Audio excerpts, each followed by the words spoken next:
Irene? Pasok. Irene? Pasok. Salamat.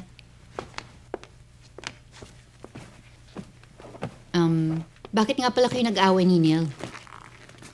Ano ba nangyari? Dan? Ikaw sumagot, Irene. Ano ba nangyari at galit na galit sa akin ang anak ko? So you had a fight. It happens. Alam mo naman ang anak mo eh. Hindi nagpapatalo pagdating sa ganyan. Bakit, Irene? Bakit mo hinayaang lumaki si Niel sa paniniwalang iniwan ko kayo?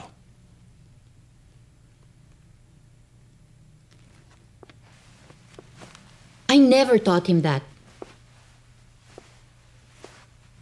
At saka, iniwan mo naman talaga kami. That's a fact and the truth. Niyaya kitang sumama sa akin dito. And I decided not to. Pero umalis ka pa rin. Iniwan mo pa rin kami. And why are we even talking about this? Ang tagal ng panahon na nakalipas. Tapos na eh. Ilang taon na eh. Oo nga. Ilang taon na. Ilang taon mo nang hinayaan ng anak ko na masama ang loob sa akin. So you're blaming me? You're blaming me for how he feels samantalang hindi ko naman hawak yon. Siya yun eh. Emotion niya yun.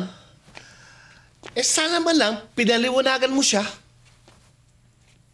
Alam mo naman, wala ako doon para may paliwanag sarili ko. Sana man lang ginawa mo yon para sa akin! You're putting me on the spot! Samantalang consequences yan ang choices mo! Natin, Irene. Choices natin. Pero bakit ako lang? Bakit sa akin lang galit ang anak mo? Dahil ikaw ang nang iwan. Niel! Ang lakas-lakas talaga ng loob mo no? Sinusumbatan mo pa ngayon si Mami? Hindi pa ba sapat na sinaktan mo siya dati? Iniwan mo kami. Iniwan mo ako. Don't you think you deserve my anger for that? Hindi mo naiintindihan, Niel. Talagang hindi!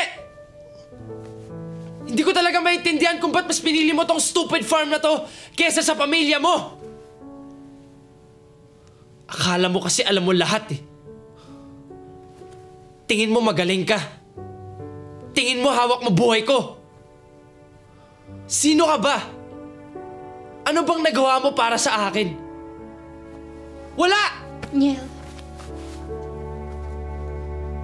Kung tinatrap mo ko dito dahil iniisip mo na tatanggapin pa rin kita, ngayon pa lang sinasabi ko sa'yo na hindi mangyayari yun. Enough. Dahil para sa akin, matagal ang patay ang tatay ko! Tama na. Ano? Ano? Ay! Dan! Sige, tuloy mo! Ano? Tama na. Tama na.